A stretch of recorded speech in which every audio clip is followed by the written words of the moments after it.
இன்றைக்கி பிகினர்ஸ்க்கான ரெசிப்பியில் இன்றைக்கி ஒரு சூப்பரான முருங்கைக்கீரை கடையில் தான் பார்க்க போகிறோம். செம்ம எம்மியாக டேஸ்டியாக இருக்கும்.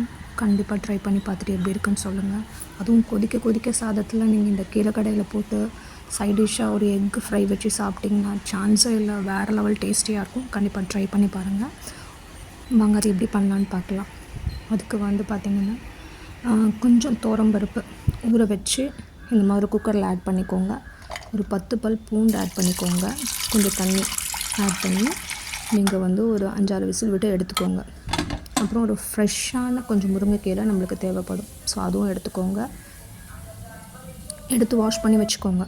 இந்த வெந்த பருப்போடு நம்ம அந்த வாஷ் பண்ணின முருங்கைக்கீரையை அதோட ஆட் பண்ணி கொஞ்சம் நேரம் பாயில் பண்ணி எடுத்துக்கணும். வேக வச்சு எடுத்துக்கோங்க. எடுத்ததுக்கப்புறம் இதை அப்படியே ஒரு மண் சட்டிக்கு மாற்றிக்கோங்க. மண் சட்டிக்கு மாற்றிட்டு கொஞ்சமாக உப்பு ஆட் பண்ணிவிட்டு இந்த கீரையும் அதோட சேர்த்துட்டு நல்லா கடைஞ்சிக்கோங்க. மத்து வச்சு நல்லா கடைஞ்சிடுங்க. இதுக்கு ஸ்பைசஸ்ன்னு பார்த்தா பெருசாக எதுவுமே கிடையாதுங்க. கொஞ்சம் ஆயிலில் இந்த மாதிரி காஞ்ச மிளகாய் ஆட் பண்ணி அதையும் இதோட சேர்த்து திரும்பவுமே ஒரு மத்து வச்சு நல்லா கடைஞ்சிட்டிங்கன்னா செம்ம சூப்பரான எம்மியான ஒரு முருங்கைக்கீரை கடையில் ரெடி ஆகிடும். கண்டிப்பாக இதை ட்ரை பண்ணி பார்த்துட்டு எப்படி இருக்குன்னு சொல்லுங்கள். தேங்க்யூ.